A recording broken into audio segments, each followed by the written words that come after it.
राम मित्रांनो, मी अमोल कोळेकर पाटील. राज्यामधले सगळे प्रश्न संपलेले आहेत. राज्य एकदम अमेरिकेतल्या वॉशिंग्टनसारखं झालेलं आहे आणि म्हणून राज्यातले सगळे प्रश्न फाट्यावर मारून या राज्याचे राज्यकर्ते त्यांच्या मुलांची लग्न बाहेरच्या देशांमध्ये करतायत. इतक्या मोठ्या लेवलला आपल्या भारताला घेऊन गेलेले हे सगळे गेल्या 15-20 वर्षामध्ये की यांच्या नेत्यांच्या मुलांची लग्न यांना बाहेरच्या देशामध्ये जाऊन करावीशी वाटतात. अरे लाजा वाटला पाहिजेत. तुम्ही या राज्याचे राज्यकर्ते आहात.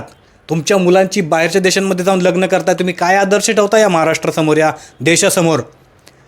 मालेगावमधल्या 3 वर्षाच्या त्या चिमुरडीवरती अत्याचार होऊन किती दिवस झाले? कुठे तुमचं फास्ट ट्रॅक कोर्ट?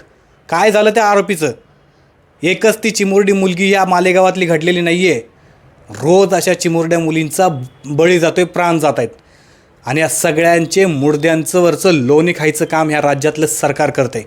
कुठलंही घेणं देणं नाही यांना. स्वतःची सत्ता कशी सांभाळता येईल, स्वतःला पंतप्रधान कसं बनता येईल, याच्यासाठी प्रयत्न सुरू आहेत. तो एक डायलॉग आहे सैराट पिक्चरमधला, तालुका सांभाळायला सांगा. आधी आपल्या घरातल्या बायका सांभाळा, मग तालुका सांभाळा म्हणून. अरे आधी महाराष्ट्र सांभाळा, मग तुम्ही चर्चांना हवा पाणी द्या. देशाचं पंतप्रधान होण्याचं स्वप्न बघा.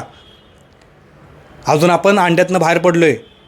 आत्ताशी आपल्याला महाराष्ट्र दिला आहे. महाराष्ट्राची दिल्या आपण पार त्याची सत्यानाश करून टाकला आहे, राख रांगोळी करून टाकली. आणि आपल्याला स्वप्न पडतात पंतप्रधान पदाची. तुमचं म्हणणं काय ते कमेंट करून नक्की सांगा.